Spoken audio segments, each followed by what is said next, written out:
Hum, Então, vamos começar, já que você está aqui, com o que você perguntou da última vez. Eu decidi que a gente não vai focar muito na teogonia hoje, mas você perguntou sobre o Erebus, né?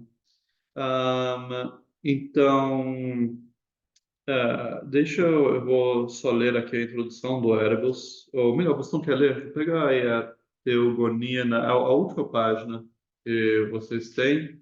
Então, aí no começo, leia esse começo dos deuses primordiais até a linha 125.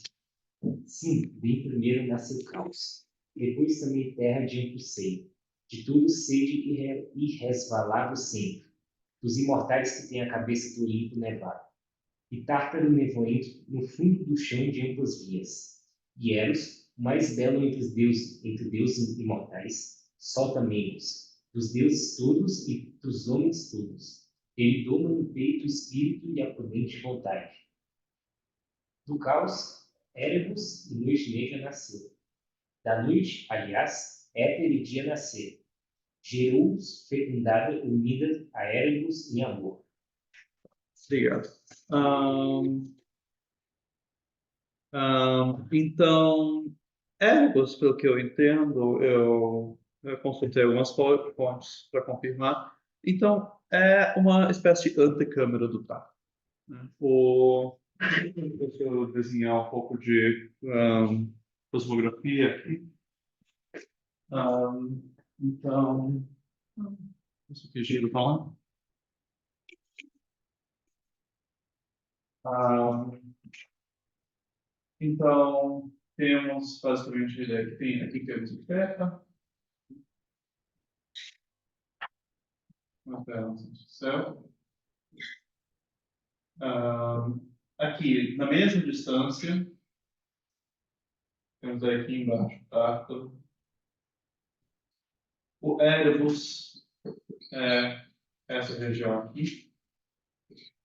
E ele é como se fosse uma contraparte subterrânea de Éter, região clara aqui. E a reflexo não permite que a gravação pegue muita coisa, mas tudo bem.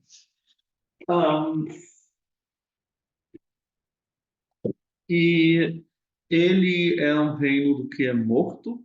Um, e essa coisa aqui de que ele é unido, de que unido à noite ele dá luz ao dia e ao éter, é interessante. Dia e éter são as únicas coisas que a noite dá luz por meio do amor, né? Todas as outras coisas ela gera por meio do caos, por meio da cisão, da separação.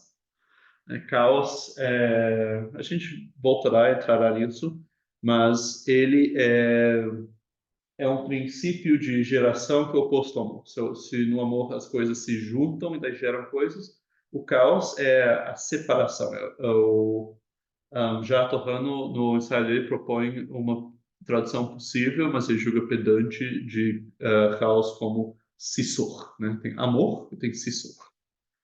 Um, e Então, o que é interessante nisso de a noite se unir com o Erebus é que, bem, em um lado, ele pode estar querendo dizer, quando a noite, né, você imagina a noite, então, antigamente não se pensava a noite simplesmente como uma sombra projetada pela Terra. Porque para você ter isso, você precisa ter já um sistema astronômico de você. Era o A noite era, em vez disso, uma massa de ar escura e úmida. Então, se você pensa que quando ela se une ao Erebus, ela está com o Erebus, então, quando ela desce, aí tem espaço para a noite, para o dia e o éter. E tem algo aqui, mas tem fora isso, tanto Erebus quanto noite são princípios negativos, então tem algo como, assim, eu não sei, eu acho que será que é o Jato Rano, talvez é outra pessoa, Edward Butler, que diz isso. Você tem algo aqui já como uma antecipação do princípio de terceiro excluído.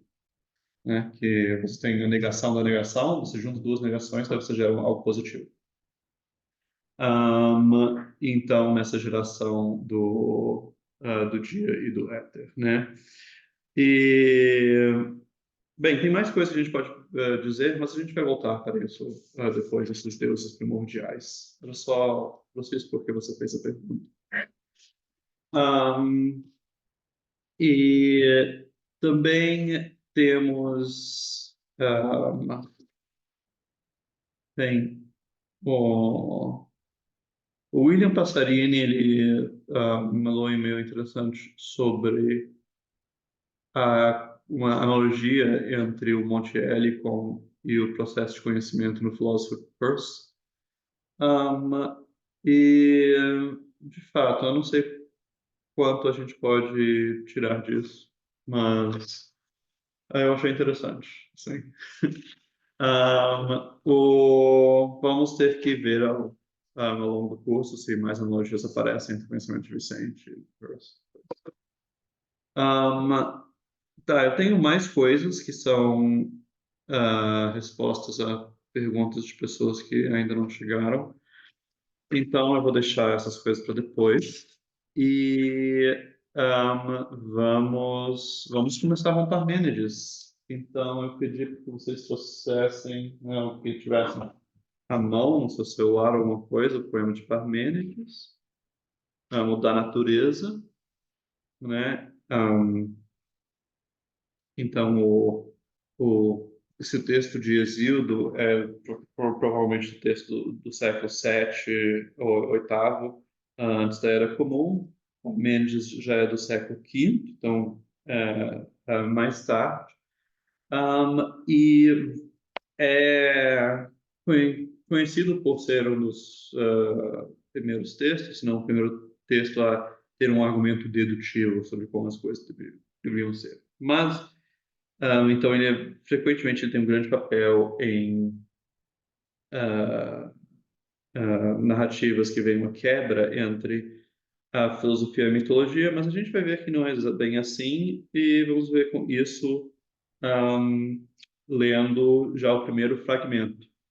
Porque, embora tenha esse argumento importante sobre o ser, que a gente vai chegar nele, ele começa como a teogonia como um proêmio, como uma introdução que explica como ele veio a saber as coisas que ele sabe.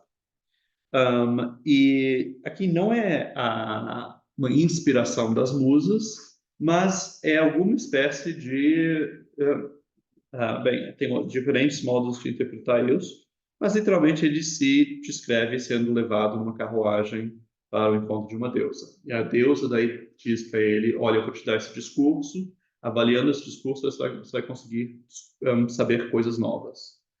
E a gente vai então ler esse fragmento, tem muito a aprender, e daí depois a gente vai passar para o discurso sobre o ser, porque a gente está interessado justamente nessa questão de o que quer dizer sempre ser, né? A gente viu na teogonia essa expressão ain eontes para os deuses, traduzido como sempre viventes, mas literalmente sempre ser, e esse sempre ser é sublinhado quando ele é em proximidade, ele diz as coisas que eram, as coisas que, sabe, ele vai gloriar as coisas que eram, as coisas que serão, e também o ser ou a linhagem dos deuses que sempre são.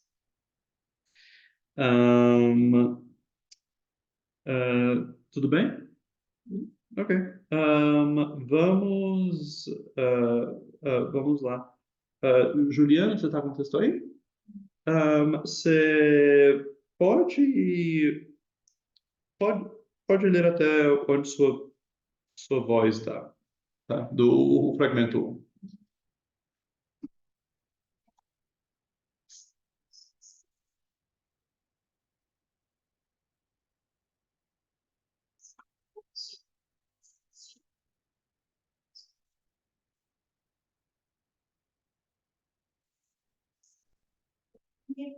Por aí mesmo me levaram os habilíssimos costelos, puxando o carro, enquanto as jovens nos tratam caminho. O eixo se levava tudo como um acidente, entorpecendo ao ser movido pelas duas rodas que vertiginosamente compeliam o interior de outro. Quando se apressaram, as jovens filhas do sol levaram, abandonando a região da noite para a luz, e deitando com as mãos a cabeça nos céus que as escondiam. Aí está o portal que separa os caminhos da noite e do dia, ensinado por um de terra e um umbral de terra. O portal é pétreo, fechado por enormes batentes, nos quais a justiça do Criador detém as chaves que os abrem e fecham. A elas se dirigiram as jovens com doces palavras, persuadindo habilmente a erguer para elas, por um instante, a barra do portal. Que ele abriu-se, revelando um abismo gigante enquanto fazia girar, um atrás do outro, os estridentes bolsos de lança, estados com tréguas e capulhas. Por ali, através do portal, as jovens chegaram pelo pátio e a mão na mão direita, com essas palavras se dirigiu: ó jovem, acompanhante de amigas mentais, tu que chegas até nós transportado pelos costumes, tal, não foi um mau destino que te induziu a viajar por este caminho, tão fora do trilho dos homens, mas o direito e a justiça, terá Deus de aprender, e começando na palavra de Deus, uma coisa de mim, a caminhos de conhecimento, fazendo todas através de Ótimo, muito obrigado.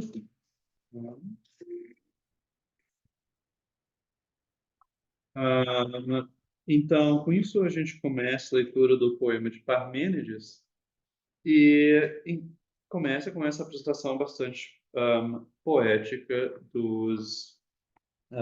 de sua chegada a Deus. Bem concreta, né? Ele fala do barulho que faz o eixo do carro enquanto ele é movido e o barulho que fazem as portas a se abrirem. O, e tem mas tem várias expressões assim, misteriosas, né? Então ele fala o caminho famoso da divindade. E ele é levado lá pelas filhas do sol, as jovens filhas do sol, da região que deixaram a região da noite para a luz, e daí ele chega lá no portal que separa os caminhos da noite e do dia. Um, bem, isso de num primeiro momento. Então, o que ele está descrevendo? Ele está descrevendo que ele está sendo levado no caminho que o Sol leva, né? Esse caminho famoso da divindade, a divindade aqui provavelmente é o Sol, né? E então ele está que leva o homem sabedor por todas as cidades, né? Então é algo o Sol passa pelo mundo, ilumina todas as cidades e daí ele chega no final do mundo, no lugar em que dia e noite trocam de lugar, né? Imagina esse lugar que ele chama de o portal que separa os caminhos da noite e do dia. Esse portal é chamado de etéreo, mas também tem um dintel e um grau de pedra, né? Então não é necessariamente algo que está lá no céu, né? Mas é algo que está no horizonte, né? Ele chega até o horizonte, onde o sol nasce e se põe. E lá, quem abre e fecha a porta é a justiça vingadora. A justiça vingadora é, é, um, é uma dica sobre para onde ele está indo. E outra dica é quando a deusa que está dentro, a deusa do palácio, diz para ele: não foi um mau destino que te induziu a viajar por este caminho. Ou seja, normalmente você chega lá por algo que seria um mau destino, né? E o que pode ser um mau destino? E o mau destino seria a morte. Então, esse lugar que ele chega é justamente um lugar dos mortos. E há várias tentativas de dizer quem é essa deusa, mas o fato é que ele não nos diz.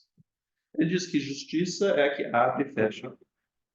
Então, provavelmente não é a deusa que está dentro. O Heidegger tem toda uma interpretação que diz que é a deusa Aletheia, a deusa da verdade, ou revelação, como a gente viu o Jato tentando traduzir. Mas também isso não está aqui no texto. Deixa eu te perguntar, é o do Trindade? É o da verdade. Como ele está.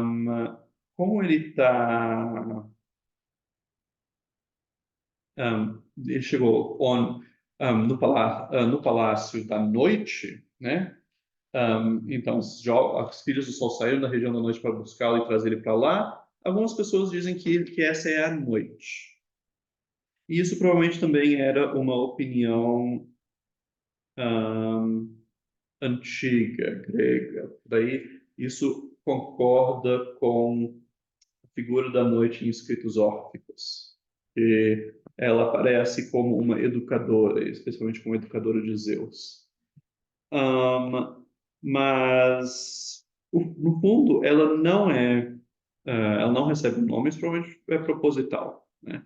É algo que ele não pode dizer, ou não quer dizer. E ela diz que ela vai ensinar ele, né, o coração inabalável da realidade fidedigna, mas essa realidade fidedigna pode também ser circular, eukykleos. Tem uma nota aí que o Trindade faz. E isso também combinaria. A gente vai ver depois por quê. Ele acha que o ser tem uma forma circular, esférica, seja lá o que isso quer dizer. E é isso. As primeiras coisas que eu queria dizer sobre isso, mas agora eu quero abrir para ver se tem dúvidas, ponderações de vocês. Deixa eu ver aqui. A gente está no 1? A gente está no fragmento 1, né? Qualquer coisa que pareceu estranho para vocês, pode ser. Pessoas online podem falar ou podem escrever no chat também.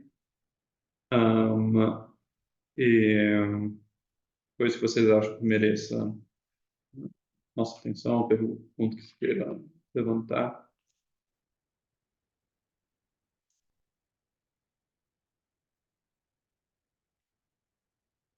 Bem, tudo bem. Vocês podem ficar pensando, a gente vai continuar a pensar nisso por um tempinho. Só já que você está aqui, Guilherme, você perguntou da última vez se tinha algum culto, algum ritual envolvendo a invocação das musas. Pelo que eu verifiquei, tem umas referências como se diz, derrubar umas libações para invocar as musas. Uhum. Isso aparece uns 3. Oi, por favor. Isso aparece umas 3 vezes assim, poetas começam um trecho assim. Claro que se isso aparece dentro de uma poesia, provavelmente é um tipo de artifício retórico e tal, mas isso faria pouco sentido se as pessoas não realmente fizessem isso. Uhum. E Pausanias, pena que o Wagner não está aqui, então Pausanias foi um escritor grego, acho que segundo século antes da Era Comum, e ele tem um texto chamado Descrição da Grécia, em que ele passeia pela Grécia e ele descreve a paisagem, mas também, especialmente, os ritos de cada lugar, e também templos que ele encontra. E lá ele, em vários momentos, diz: aqui tem um altar às músicas. Então, ele é um bom. E também, por exemplo, ele diz: e daí, então, esse monte, que é o monte da Pierre, esse monte que é o Monte Hélico. Um, e. um, Bem, isso por enquanto. Eu vou ter mais coisas a dizer sobre indexicalismo mais tarde. Agora, um, tem mais outra coisa para observar. A gente está lendo o texto Parmênides, a gente está no fragmento 1. E o que eu realmente queria enfatizar aqui é onde que ele está encontrando. Né? Oi. É onde que ele está encontrando essa deusa, né? Que é no horizonte. Isso é o local tradicional do oceano. O oceano, como eu mencionei rapidamente na outra aula, é imaginado como um rio que envolve o mundo e que ele fica, então, no horizonte onde o céu e a terra se encontram. E a ideia do rio tem mais a ver com o fato de que um rio, então, é um rio que ele desemboca em si mesmo, né? E o rio é algo que mantém a sua própria forma, né? O rio define por onde ele vai. Então, a ideia de algo que mantém essa forma circular por si mesma é, principalmente, que dá daí a ideia dele ser um rio, e daí depois dele também ser descrito como o pai dos rios. A gente vai ver também Isildur descrito como o pai dos rios, e é mais como os rios como coisas que determinam as fronteiras das coisas. No então, quem se dedicou a estudar isso foi o Eudoro de Souza. Especialmente ele tem esse estudo Horizonte e Complementaridade, que ele publicou, deixa eu ver, foi depois da... então, o título inteiro é Horizonte e Complementaridade, ensaio sobre a relação entre mito e metafísica dos primeiros filósofos gregos. Ele dedica esse livro à memória de Vicente Ferreira da Silva e é publicado em 75. Então, isso é todo um estudo sobre o horizonte na mitologia, nos pré-socráticos, até Platão, com um papel muito importante para Heráclito. Ele é um grande heraclitista. Agora, aqui tem outro volume que foi publicado postumamente, é uma coletânea de notas dele sobre filosofia grega, que a editora da UNB publicou. E aqui tem uma tradução de um texto de Homero sobre o oceano.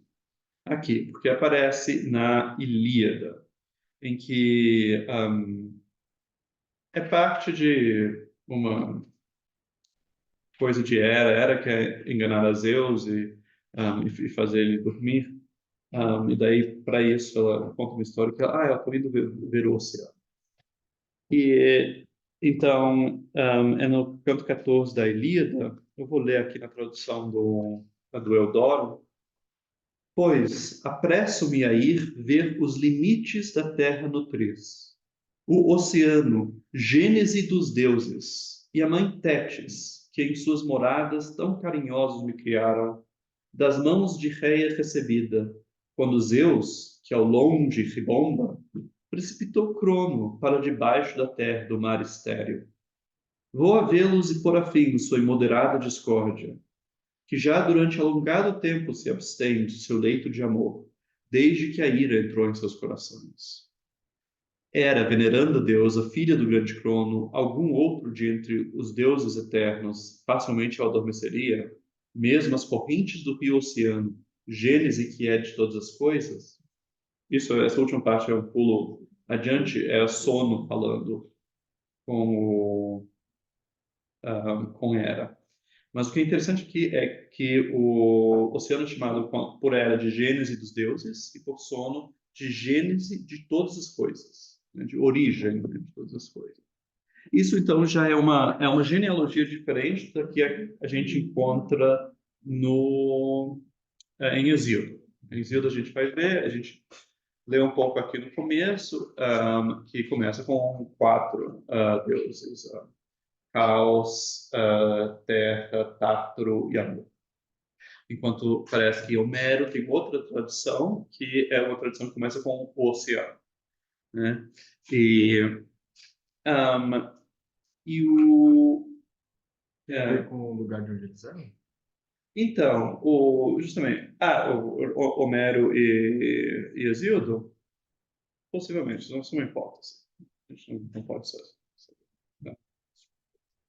O, um, sim, o Eudoro ele tem uma tese de como harmonizar os dois, dizendo que na realidade o caos hesiódico, na realidade é também uma forma do mesmo princípio, que o oceano. Porque se o oceano é o deus do horizonte, então ele é onde as coisas se juntam e também onde elas se partem. E o caos é a ideia de partição, de separação. Né? O caos em grego quer dizer um vão. E, então ele traz aí também a mitologia babilônica como material de comparação. Agora, para enfatizar isso, eu vou ler aqui um parágrafo do Eudoro. Isso aqui é no Horizonte de Complementaridade, que, aliás, está no Drive, se as pessoas querem olhar depois. Então, ele vai aqui falar de outra passagem da Ilíada chamada o Escudo de Aquiles, que é uma longa descrição desse escudo, em que está assim, desenhado todo o mundo. E daí no parágrafo 8, ele diz: na Grécia, como no Oriente, o processo teocosmogônico também se expressa em termos de geografia mítica. Teocosmogônico, que a gente viu, os deuses são aspectos do mundo. Então, à medida que você conta a gênese dos deuses, está contando também a gênese do mundo. O que sucede no tempo permanece no espaço. E o mais remoto passado tem sua presença assegurada para além do mais longínquo horizonte. Então, a ideia de o horizonte, o lugar onde a gente nunca vai chegar, é paralelo à ideia do passado, de onde tudo vem. Para quem deste horizonte, né, então, para cá, céu e terra mantêm-se separados, mas inseparados, indistintos, indiferenciados, pressente-se que ainda estejam no remanescente das águas primordiais, circundando para além de onde a terra acaba. O horizonte reassume a sua estatura mítica original, como feito do oceano. A descrição do escudo de Aquiles termina Homero dizendo que em sua orla plasmou Hefesto a grande força do oceano. O que seria essa grande força? A passagem é bem ilustrativa da outra, já citada, em que ela declara encaminhar-se até os limites da terra, pois o divino forjador das armas, Hefesto, fez um escudo, transpôs para o escudo redondo uma figuração do universo em seu todo. Mas este é o único lugar da epopeia homérica em que se menciona a grande força do rio extremo. E a interpretação não é óbvia. O que é esse rio? Podia tratar-se da forte correnteza das águas no circuito do horizonte. Mas ainda assim, não se demita a possibilidade de que a grande força desempenha outro papel. A suspeita de um mais verídico significado da expressão insinua-se arteiramente pelo cotejo com outra passagem da Ilíada. é o princípio do 20º livro, onde, convocados os deuses a concílio, todos os rios comparecem, excetuado um, o oceano. O oceano não aparece quando se reúnem os deuses todos, incluindo todos os rios. Homero não se detém para nos explicar a ausência. Talvez, para um auditório da Grécia arcaica, a mesma ausência não carecesse de explicações. Ou porque não fosse tão exigente quanto a motivação dos sucessos épicos, ou porque muito bem conhecia os motivos que nós ignoramos. Propõe-se como hipótese que o oceano não pudesse ausentar-se porque a sua grande força é a única responsável pela firme e inabalável manutenção da própria estrutura do universo. Ele é o limite e a origem que dá forma ao universo inteiro.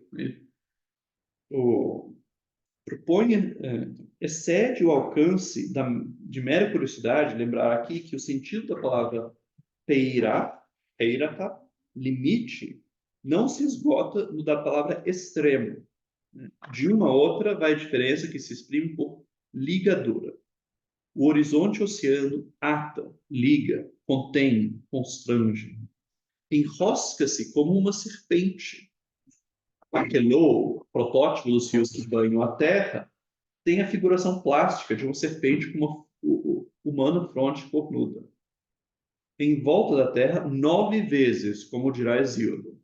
Hesíodo tem isso que o oceano dá 9 voltas. Certamente no propósito de acentuar a consistência do vínculo que mantém unidas as partes de um todo. Mas não esqueçamos o início deste parágrafo. A manutenção do todo, que é o universo visível, com seus 2 grandes componentes, o céu e a terra, reveste-se de um duplo aspecto, o de horizonte extremo, na geografia mítica, e o de princípio primordial, no processo teocosmogônico.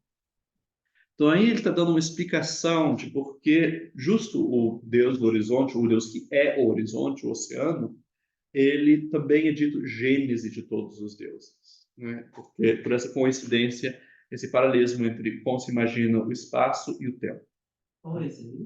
Então esse é o Horizonte Complementaridade de Eudoro de Souza. Mas isso foi o parágrafo 8. Tem um PDF dele no Drive, se vocês quiserem consultar isso depois. E para dar mais um sabor disso, eu vou citar um texto mais tardio, que é dos hinos órficos. Os hinos órficos, eu acho que é uma coletânea que não sei, a gente pensa que é bem mais tarde. Esqueço exatamente quando, mas ele tem vários hinos a diferentes deuses, né? E já tem muita filosofia misturada aqui. Mas o hino ao oceano... isso aqui é uma tradução de Ordep Serra, publicada pelo Odisseus. Ordep foi um aluno do Eudoro, né? Hoje é antropólogo e professor lá na Federal da Bahia. E ele... as traduções dele, de vez em quando eu traduziria diferente, tem alguns problemas, assim, que eu diria, mas as notas dele são muito ricas, eu recomendo. E as edições da Odisseus sempre são muito bonitas, dá para ler bem. Agora, então, tem aqui o hino ao oceano. Invoco o oceano eterno, o Pai incorruptível, fonte dos deuses perenes e dos humanos mortais, que circunflui e limita com suas ondas a terra.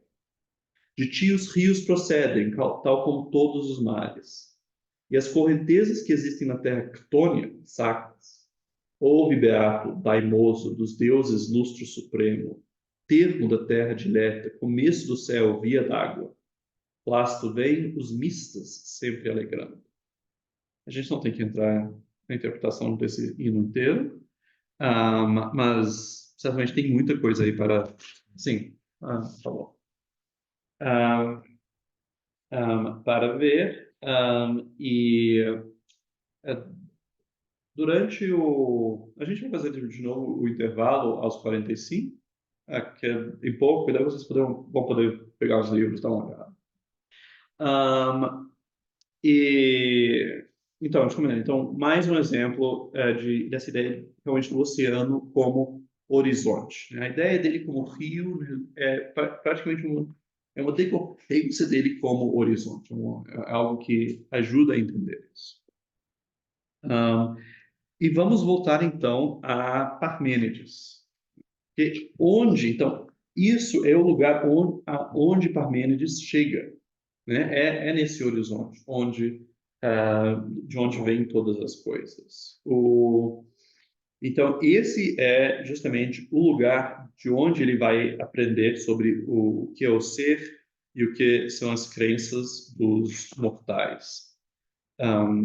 E não é não é coincidência, então, que aqui que ele vai aprender o que é esse ser puro, né? Esse ser que sempre é, que não tem nenhuma negatividade nele, nenhuma privação. Ele é contrastado com as coisas que perecem e morrem. Nós perecemos, nós temos um passado e um passado e um futuro que nenhum deles nos dá muita alegria, pelo menos na concepção grega, né? se, se reclama da vida penosa dos mortais contra a vida fácil dos deuses. E então, e é justamente no horizonte que daí ele vai sair do tempo, né? E isso corresponde como se fosse justamente um, ao papel do horizonte como origem, né? Quando você chega lá, você chega na origem das coisas e você não tem uma separação de céu e terra, então você não está mais no mundo comum em que você tem um, tempo passando como a gente conhece. Um, e tem várias outras coisas que o Eudoro entra no horizonte de complementaridade. Então, por exemplo, os monstros e coisas fantásticas em geral são postos lá no limite da Terra. O Jardim das Hespérides está lá. Então, Hércules tem que ir até esses lugares. Então, lá que você tem possibilidade de você ter imortalidade, mas também tem assim, monstros terríveis que ficam lá. Um, Prometeu acorrentado, né, a tragédia de Ésquilo, eles não dizem isso explicitamente, mas tudo indica que ele é num lugar extremo desses onde Prometeu é acorrentado. Tem uma menção lá ao oceano e tudo. O Jaco Cano, na sua tradução de Prometeu acorrentado, tem uma discussão boa desse ponto, de que ele está no limite do mundo. Mas, enfim, isso é também tudo uma preparação para a gente ver o que é esse ser, o que a gente vai aprender com Parmênides. Mas daí, como o próximo coisa daí vai ser entrar nesse argumento, que é o fragmento 8, isso vai ser algo um pouco mais complicado. Vamos já fazer uma pausa, então, aqui de 5 minutos. E daí a gente continua, então, em 43. Bom. E enquanto as pessoas, se quiserem dar uma olhada, eu trouxe aqui para verem, tem o Dicionário Mítico Etimológico do Junito de Souza Brandão, que eu acho uma coisa muito legal. Vocês podem ver aqui, tem a etimologia de diferentes nomes míticos ou termos míticos, e daí também a história associada. Aqui eu trouxe também os hinos órficos, que é assim, cada hino conta a história ou descreve algum deus, é algo bem interessante. E também tem aqui os livros do Eudoro e tal. Ok? Um, e ah, é isso, né?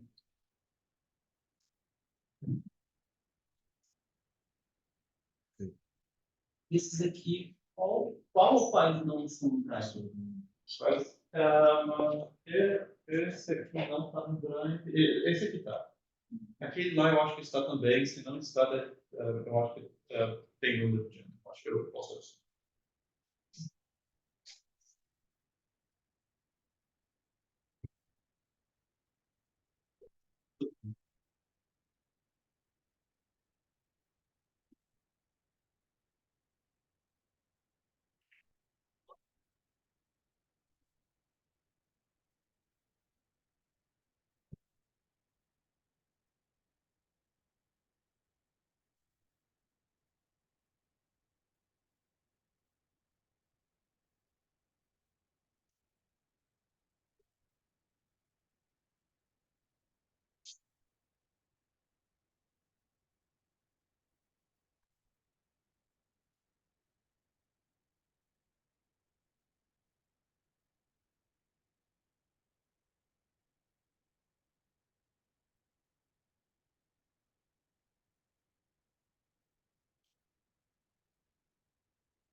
Não sei. Já é 44. Ahm, então, o ponto dessa introdução foi falar que, assim, apontar que os filósofos, quando eles vão, e Parmênides, agora, quando eles vão começar a falar de um ser que não é corpóreo, que não é no tempo, que não é no espaço, eles têm de onde tirar. Isso não é algo que aparece do nada. A gente já tinha visto isso que nessa expressão estranha de que os deuses sempre são, isso dizer bem, isso quer dizer que as coisas sempre que sempre estão vivos, né? Mas o que a mitologia do horizonte, a figura do oceano mostra, é que justamente por não terem o que nós chamaríamos de uma visão de mundo completa, né, de uma descrição toda do espaço, eles concebem o espaço com limites. E por isso mesmo eles têm uma ideia de algo além do espaço, um limite do espaço, e não só do espaço, também do tempo, né? O, então, agora, o poema de Parmênides só nos chegou em fragmentos. E que a gente tem por citações de filósofos tardios. E ele tem duas partes, se diz. Tem uma parte, depois dessa introdução do poema. Uma que é dedicada à chamada Via da Verdade, né? E a outra que é uma descrição das opiniões dos mortais. Muitas se debate até hoje muito a interpretação de ambas as partes. E muito tempo se pensou, por exemplo, que havia uma opinião meio tradicional no século XX de que a via da verdade é o que realmente vale, enquanto a parte sobre opinião é algo a ser desprezado, não é algo que era realmente interessante para o Parmênides. Hoje em dia está mudando também e tem filósofos que se inspiram muito em Parmênides. Tinha alguém aqui, eu não sei se está hoje, mas que tinha feito um curso sobre a história do pensamento italiano, mas não, ninguém aqui. Era você? Não, era Ah, é. Mas tem um parmenidiano contemporâneo chamado Emanuele Severino. Ah, então, e aqui no Brasil, o Bruno Conte, da PUC de São Paulo, ele publicou um livro sobre a interpretação dessa parte, sobre a opinião à luz dos comentadores antigos. Essa é uma te pergunta? Não. Desculpa. Um, o, então, mas agora o que nós vamos fazer algo mais tradicional. Nossa preocupação é que no que o Trindade traduziu como fragmentos 7 e 8. Se vocês podem, se todo mundo pode pegar. E bem, texto meu é diferente do texto de vocês, porque eu estou com uma edição mais recente. 4. Hum? Página 4. Acho que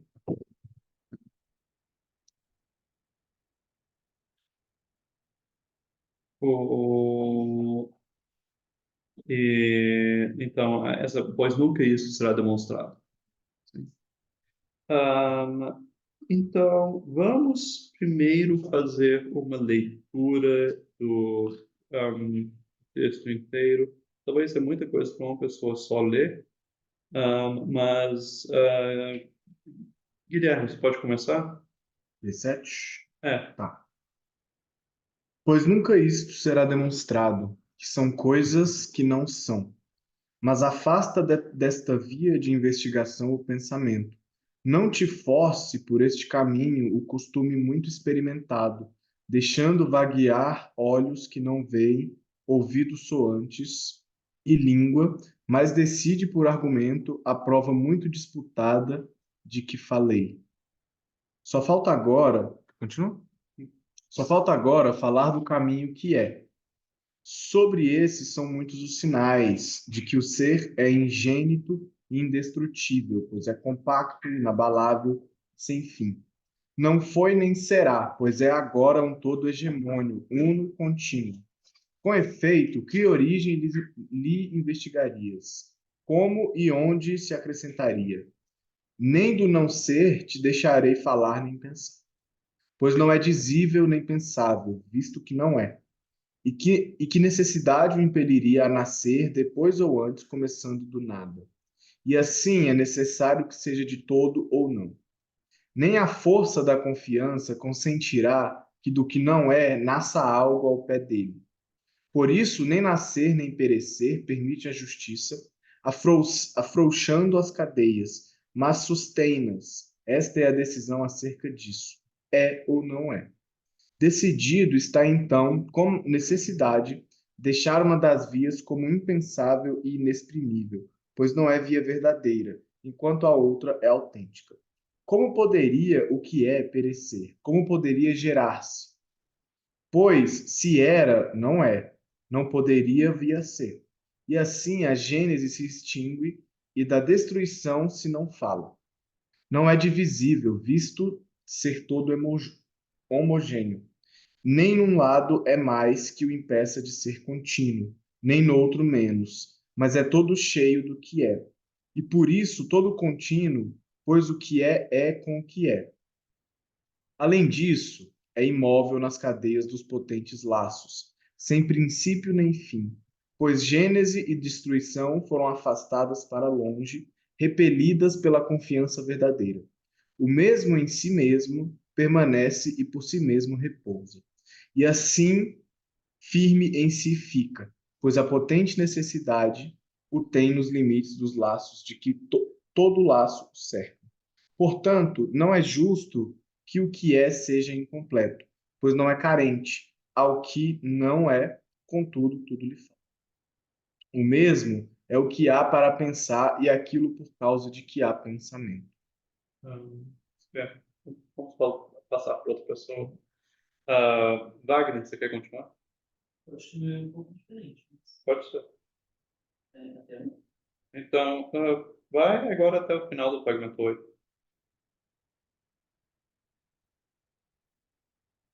pois, sem o ser ao qual está prometido, não acharás o pensar, pois não é e não será outra coisa além do ser, visto o destino por ter amarrado para ser inteiro e imóvel.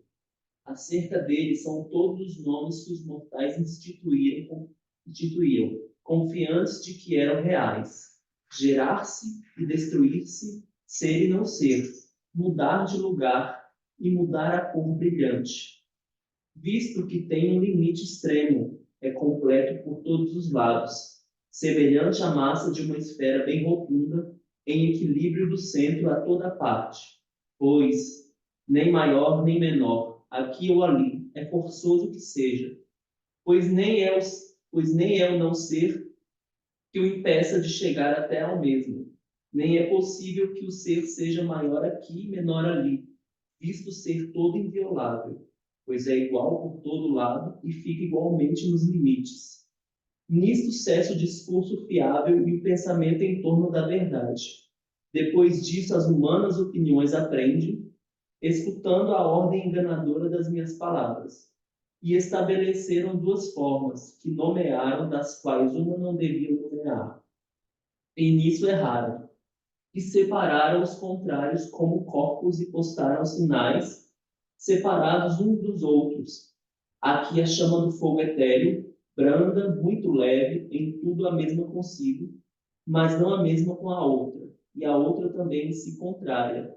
A noite sem luz, espessa e pesada. Esta ordem cósmica eu te declaro toda plausível, de modo a que nenhum saber dos mortais te venha transviar. Obrigado. Tá. Então, passagem densa. E não precisamos chegar até o fundo delas hoje. Aqui no final já começa uma transição para o assunto da opinião, né, com isso quando ele começa a contrastar o que ele disse com o que os mortais pensam e fala que eles estabeleceram duas formas. O que é, assim, o cerne do argumento está nessa parte de que vai de só falta agora falar do caminho que é, um, até nisto cessa o discurso fiável, né? Aí que acaba o discurso fiável ou a via da verdade.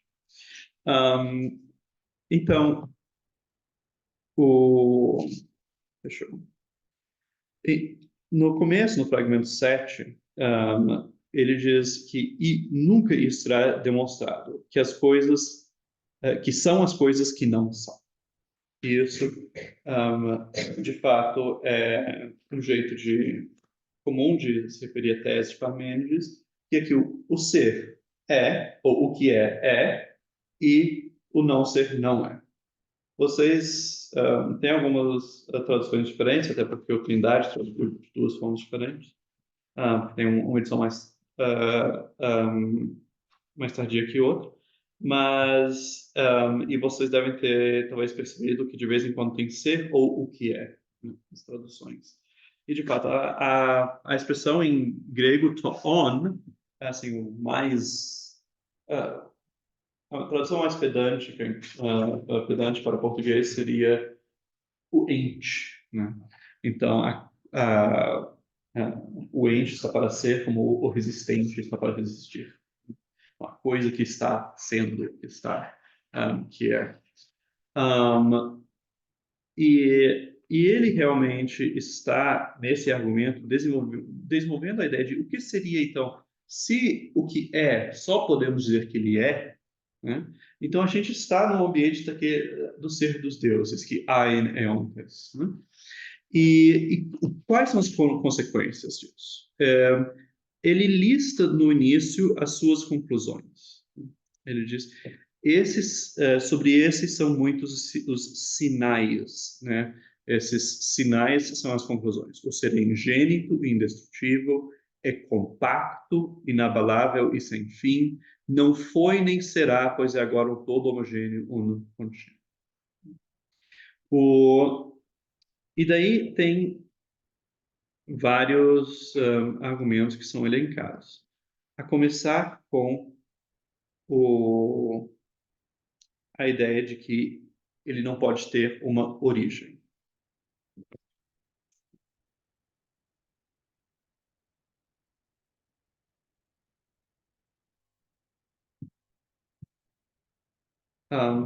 O argumento parece ser simples o bastante.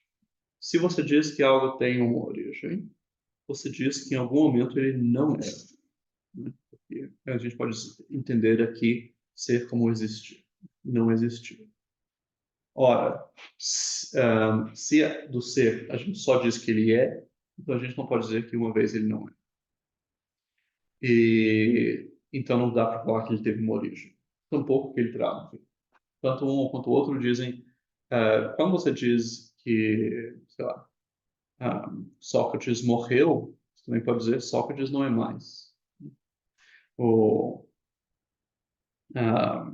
is no more. E ele diz, então, se a gente está tentando pensar algo que, que é só e se a gente diz que algo, o que é, assim, por definição, então a gente não pode pensar que ele veio a ser ou deixou de ser. Tá, tem dois jeitos de levar isso. Um jeito seria dizer, tá bom, a gente não pode imaginar que ele cessa de existir, mas então ele é algo que sempre existiu, existe, sempre existirá. Mas isso daí depende de quão a sério você leva a passagem do tempo. E se você acha que no tempo as coisas passadas de alguma maneira não existem mais, e as coisas futuras não existem ainda, então até mesmo dizer que é algo que existiu, existe e existirá é demais, né, sobre esse ser. Você só pode dizer que ele é. E a gente começa a realmente sair dos nossos conceitos comuns aqui. E a gente também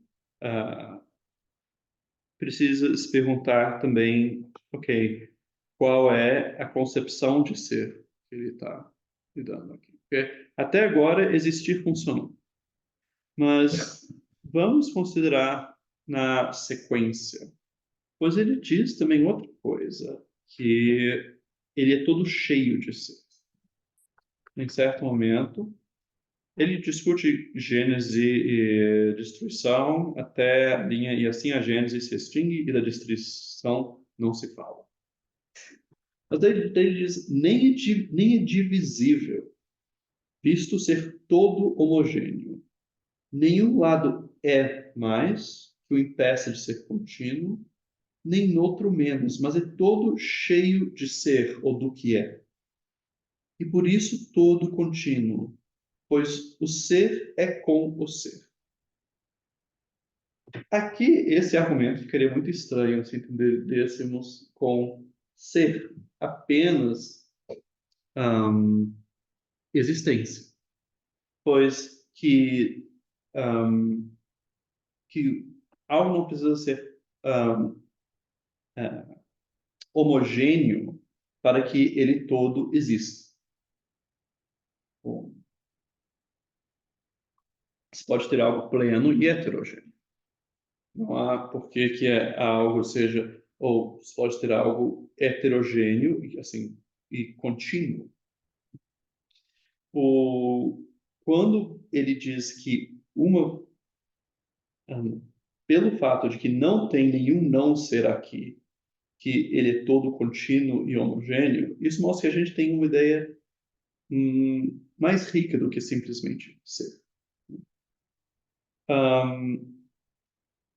E então isso é um primeiro ponto.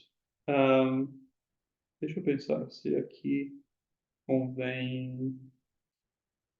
Eu acho que eu vou para a próxima aula, eu vou trazer algumas coisas sobre o sentido do ser em grego. O Aristóteles tem umas passagens sobre isso e a gente vai estudá-las.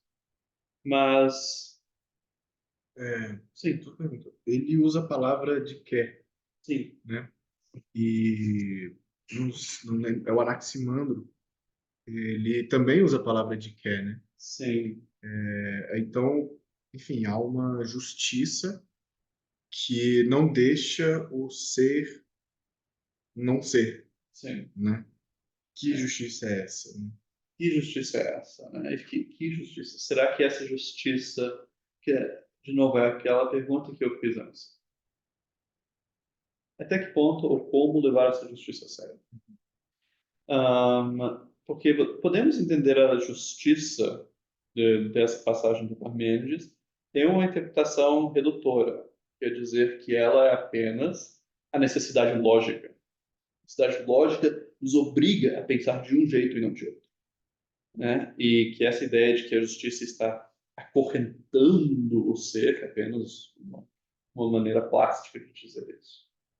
Outra é dizer, não, nem tanto, né? A justiça já apareceu no proêmio, como aquela que guarda os limites do mundo.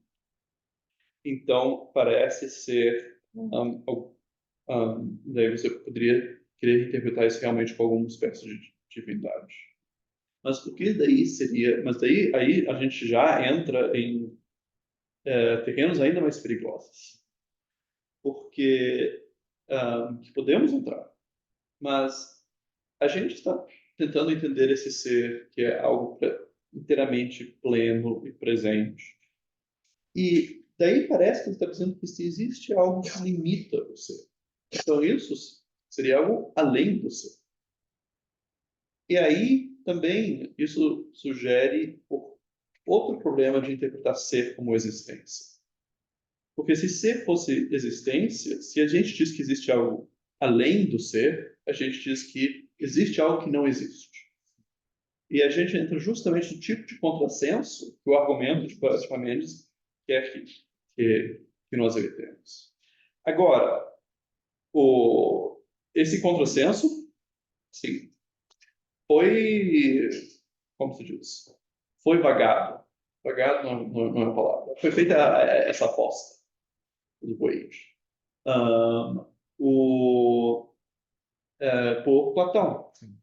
Ele, em passagens que veremos, ele fala do bem, a ideia do bem, né, como algo além do ser, em nobreza e poder.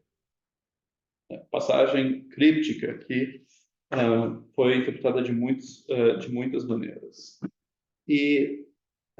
Mas que liga diretamente com a questão da montanha, falávamos nas últimas duas aulas. Né? Você vai ter que me lembrar o nome da montanha de novo.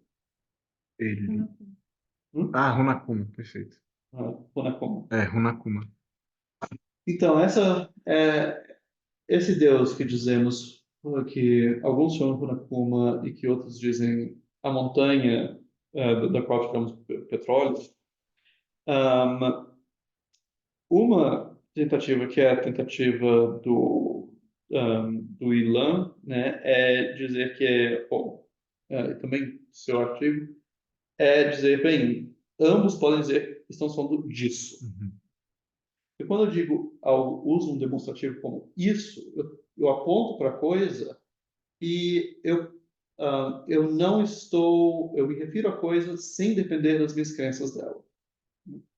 E então ela pode ser algo completamente diferente do que eu acho.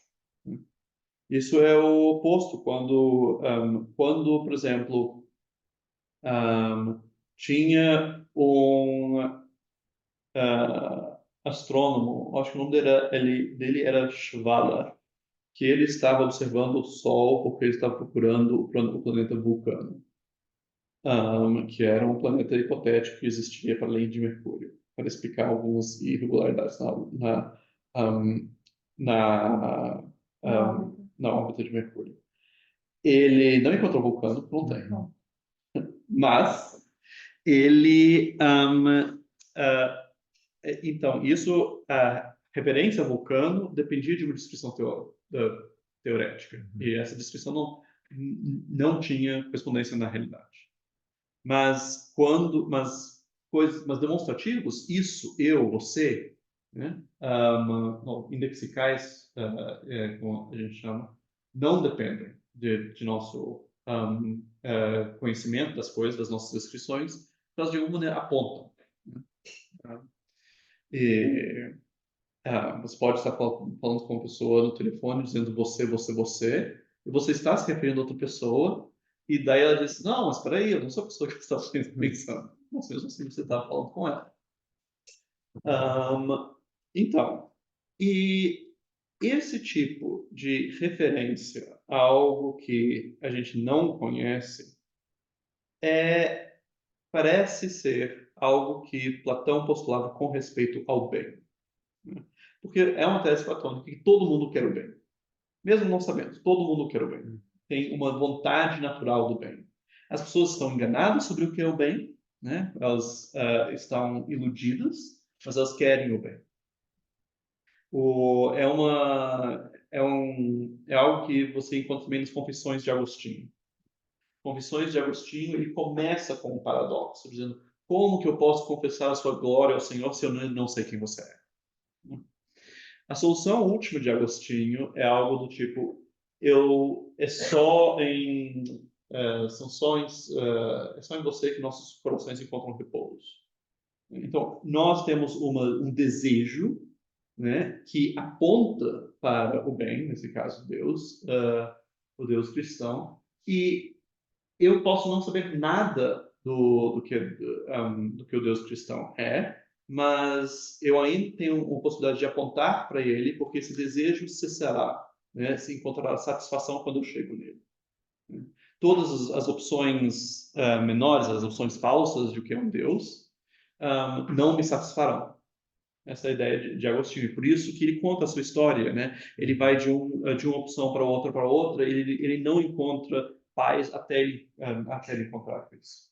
Essa é uma das várias ideias lá das confissões. E porque, assim, contar a história dele é parte de glorificar o Deus dele.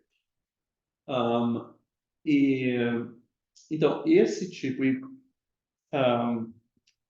Agostinho está sendo platônico aqui, ele leu Plotino e filósofos platonistas. Então, esse tipo de tendência ao bem como isso é, um, é algo que é uma maneira da gente entender como que pode haver algo além do ser. Porque sempre que a gente pensa algo, a gente diz que é. Isso é uma tese que a gente vê aqui no Parmênides. A gente tem na passagem que a gente viu, tem outras passagens também. Se você pensa algo, você pensa o que é. No entanto, a vontade nos permite ter uma relação com coisas que não são. Fantasmas, né? Fantasmas ou deuses, nesse ponto. Bem, essa é a pergunta. Você diz fantasmas, mas isso pressupõe que isso talvez seja conceder demais ao ser. É conceder demais a ideia que a existência é um privilégio do ser. Então, o que está além do ser tem que ser um fantasma, ou coisa assim. E é justamente isso que a gente tem que se perguntar, especialmente dado o argumento aqui, que Parmênides está se desenvolvendo. Se ser é algo tão exigente, se para algo ser plenamente ser, ele tem que ser sem começo nem fim, compacto, inabalável, um todo homogêneo, uno e contínuo, então parece que isso é uma coisa muito específica. Isso não é simplesmente existir. E vamos também dar uma olhada nisso para entender um pouco o que ele quer dizer com ser, vamos olhar outra parte do argumento. A gente já viu, tem algo estranho aqui. Como é que você conseguiria apenas existência e concluir que ele é uno, né? E contínuo, homogêneo? Mas se vamos no final dessa página, 16 da minha edição, ele diz: o mesmo é o que há para pensar e aquilo por causa de que há pensamento. Então, o mesmo é tem muitas maneiras de entender isso, né, mas uma seria é a mesma coisa de alguma maneira a atividade de pensamento, o conteúdo na nossa cabeça e o objeto, né, o ser que ele está pensando. E daí diz, pois, então ele vai dar uma explicação. Sem o ser ao qual está prometido, não acharás o pensar. Então, pensar é sempre pensar o ser. Então, você precisa do ser se você tem o pensar. Pois, outra justificação, não é e não será outra coisa além do ser, visto o destino o ter amarrado para ser inteiro e imóvel. Ou seja, de alguma maneira, essa integridade do ser, que mesmo a palavra aqui inteiro pode ser completo ou perfeito, então o fato que não falta nada a ele implica que o pensamento é de alguma maneira idêntico a ele. Então, isso por um lado mostra que a gente muito provavelmente não está lidando aqui com alguma espécie de corpo. Por um lado, ele é de alguma maneira idêntico ao pensar, e a gente já tinha uma indicação de que isso não é um corpo, porque ele não tem nenhum passado, nenhum futuro. Né?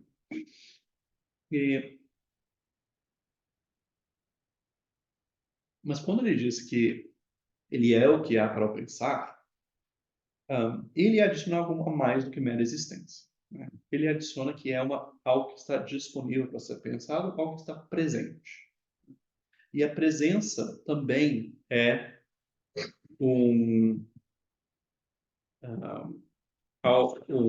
uma faceta do ser que a gente tem quando a gente pensa no outro argumento, que ele não tem origem nem fim. E no sentido que não tem nem passado, nem futuro. Ele tem só presença. Essa presença é alguma espécie de...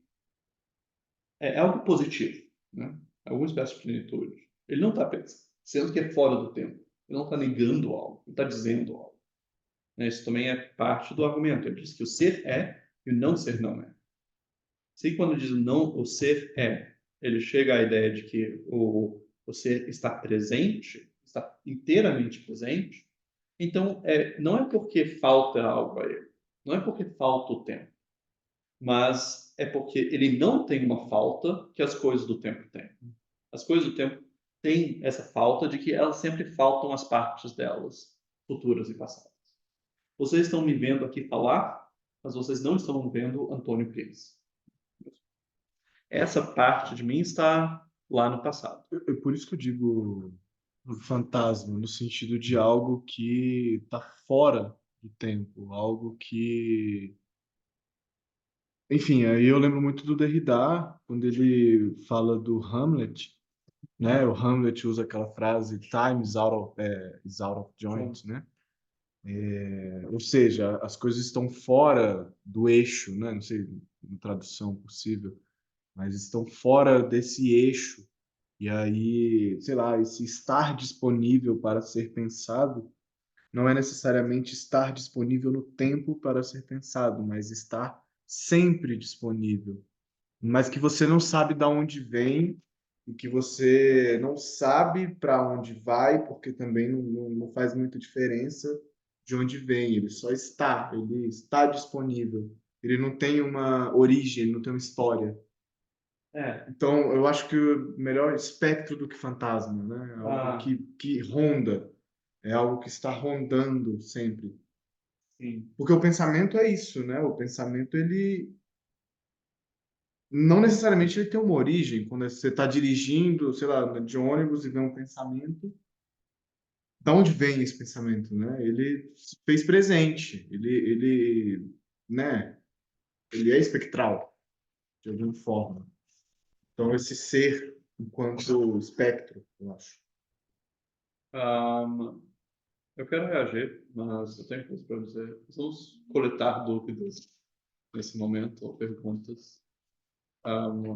Coisas que...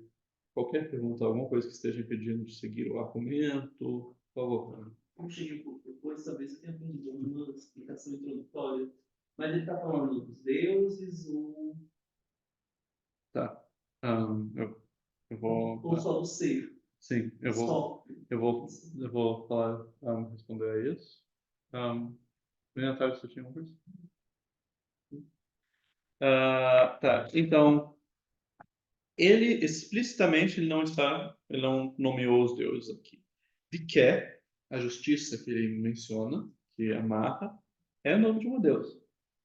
E ela aparece como uma deusa naquele primeiro fragmento que a gente leu. Eu estava aqui para isso, na primeira parte. Dos corcéis que me transportam. Tá. Bem, ele tem uma introdução em que ele fala da chegada dele à deusa que está falando essas coisas que a gente leu agora para ele. E lá aparece uma deusa. Então, mas quando ele fala do ser, a conexão com os deuses é porque Hesíodo, e também Homero, a gente não leu isso aqui, mas o Hesíodo já estava descrevendo os deuses como coisas que sempre são. E ele já estava contrastando isso com passado e futuro. Então, aqui no Proeme, quando a gente leu aqui.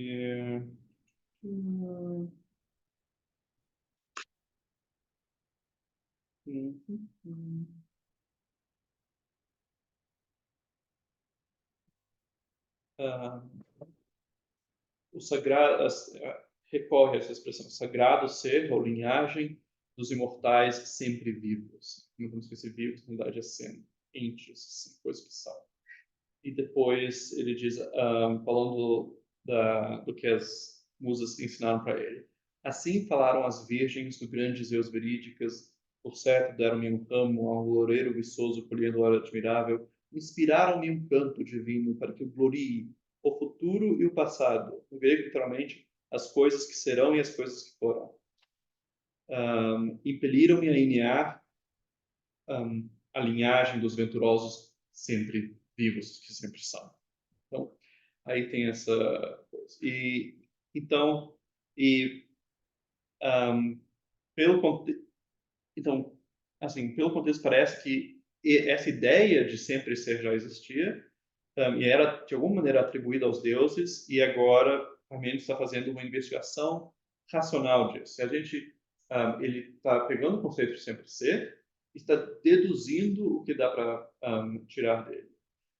As deduções, o que sai é uma coisa muito diferente do que de como os deuses são descritos em Hesíodo. Por exemplo, a gente viu que tinha uma tensão lá em Hesíodo. Eles sempre são, mas tem uma linhagem, tem origem. Né? E aqui ele já negou a origem, claramente, não tem origem. E a gente vai ver que eles têm toda uma narrativa em Hesíodo.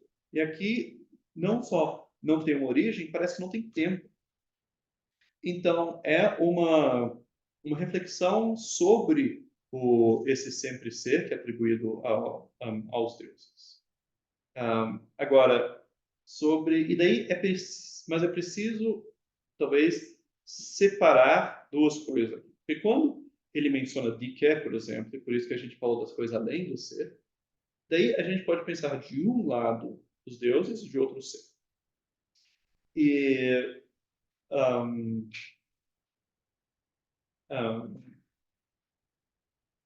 e daí a espectralidade passa por todo lugar. Quando você diz que porque você primeiro mencionou o espectro quando a gente está falando de Deus. Daí, agora você falou quando a gente está falando do ser. Exato.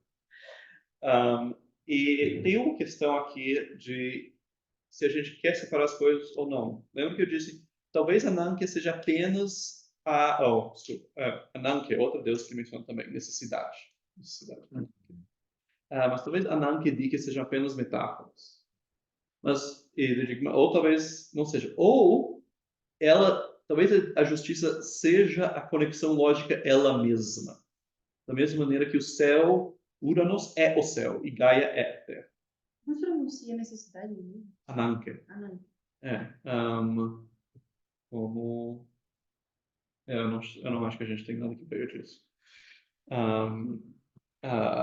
Agora, Ananke. E então, tem essa opção também de pensar, não, talvez isso seja. E os comentadores que nos interessam, que é essa tradição vicentina, vão em direções distintas. O Já, ele é muito, os deuses são as coisas que realmente são. Ele identifica os deuses com as formas platônicas.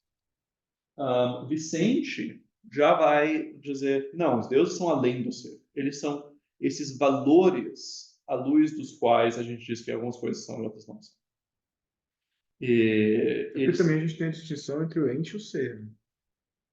Quer dizer, não aí. Não, mas na tradição vicentina a gente tem essa distinção. Tem. Tem. Então, Daí o ente, daí seria as coisas que são, né, Uhum. os entes, e o ser seria a presença em si. O que parece que Parmênides está falando é, de alguma maneira, ele está, pela primeira vez na filosofia grega, ele está dando uma descrição detalhada dessa presença enquanto tal. Vamos pegar a presença, e, de fato, como você disse, ela é espectral no sentido de que ela não é como uma coisa que a gente conhece pelos sentidos, como se for. Mas a luz dela somos nós que parecemos espectros. Uhum. Porque se a gente pensa que um espectro é alguém que falta alguma coisa, né? A pessoa morreu, ela não tem a vida mais. Pode querer dizer que ela não tem mais o corpo dela, alguma coisa. Está falta. Né? Ora, a descrição aqui é que isso é coisa puramente presente. E né, nós nos confundimos porque a gente mistura não ser com os nossos pensamentos. Então, isso pode ir dos dois jeitos, e daí se você quer dizer que, bem, não, mas os deuses existem além do ser, são responsáveis pelo ser, como, por exemplo, para que haja essa conexão entre as diferentes... O ser aqui tem claramente uma multiplicidade. Embora ele seja uno, para que ele seja presente ao pensamento, tem pelo menos pensamento aí e o que ele pensa. Tem conteúdo aí. E, de fato, tem aí a expressão que a gente leu, que ele é como uma esfera. Né? Tá. Visto que tem um limite extremo, é completo por todos os lados, semelhante à massa de uma esfera bem rotunda, em equilíbrio do centro de toda parte. Ou seja, esse semelhante faz muito trabalho. Tem pessoas que, pelo que eu já disse, eu já expliquei porque eu discordo com elas. Eu acho que realmente você não pode interpretar esse ser como um corpo.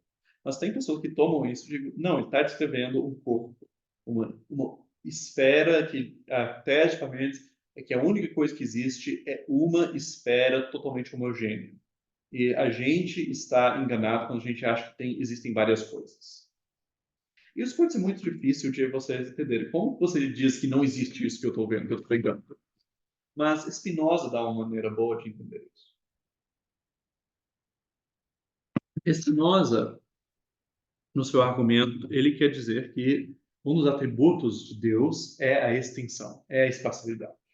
E uma objeção a isso, Deus é uno, coisas no espaço são várias e são separadas umas das outras. Você pode arrancá-las, separá-las, você não pode fazer isso com Deus. Spinoza tem um comentário, uma das proposições na ética, que ele diz, olha, você pega um objeto, um sólido.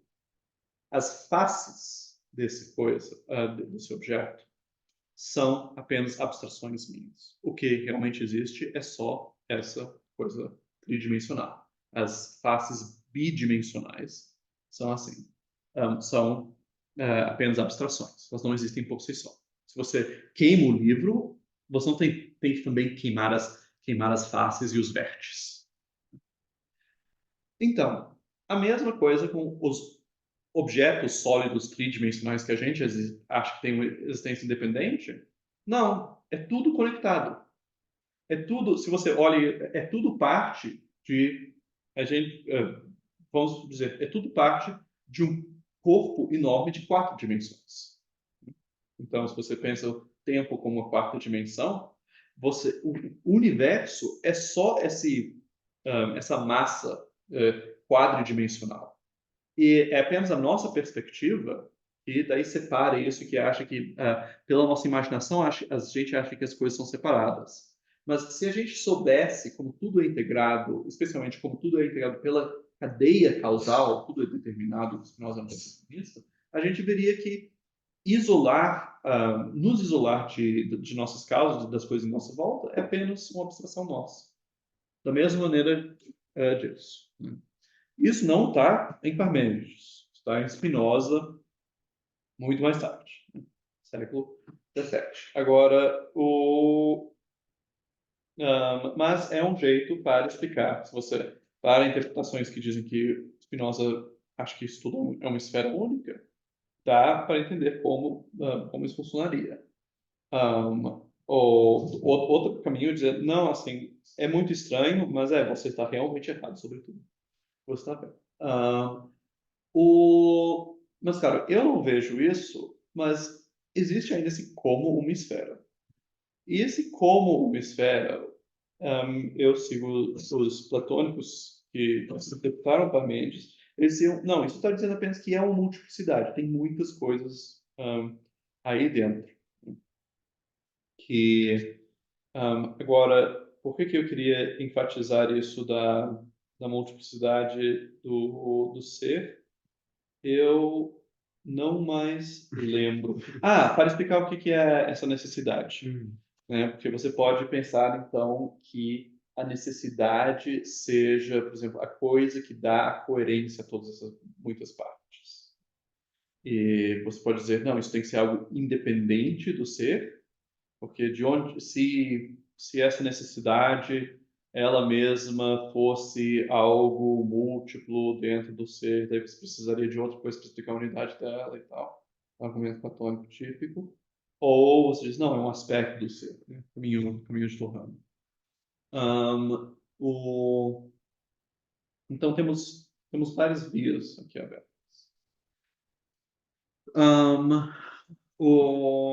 Que horas são? Ok, temos uns 10 minutos. Sim.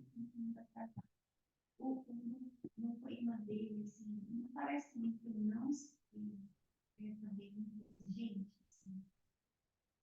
assim. Ou seja, assim, será que daria para pensar nesse, fazer esse mesmo raciocínio, assim, não ser ele transformação ser. Acho que não ser não é simplesmente não existir. Sim. Então, da mesma maneira que o ser é muito exigente aqui, parece que o não ser é muito exigente também. Para não ser a gente não pode nem pensar nessa coisa. E então, tanto de um lado quanto de outro, isso são razões para pensar que ser não quer dizer existir. E ser algo mais estreito aqui, o que eu estava propondo antes é presença. E você pode dizer, não, existem coisas que existem, mas que não estão presentes. E que você pode pensar, e daí tem diferentes maneiras de pensar isso. Essa não está presente como uma falta, como o passado e o futuro existem, mas eles não estão presentes, né? E daí por isso eles não têm, por exemplo, uma influência direta agora, não estão aqui, então não podem influenciar. Ou você pode pensar isso como na realidade, como uma superioridade ao ser. Quando você diz, por exemplo, quando Platão e outros pensadores querem dizer, por exemplo, Vicente mencionei agora, não, além do ser existe o bem, ou os valores, ou os deuses, daí você pode dizer, não, eles existem, mas eles são simples, enquanto o ser sempre tem essa ideia também de presença. Então é algo mais do que meramente existir.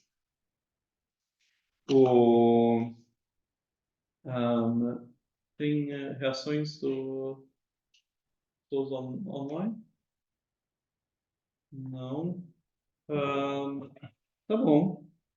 Bem, amanhã, vulgo semana que vem, a gente vai continuar a falar do Parmênides. Eu vou também trazer uns textos de Aristóteles. Eu vou, acho que, imprimir, e a gente vai ler junto. E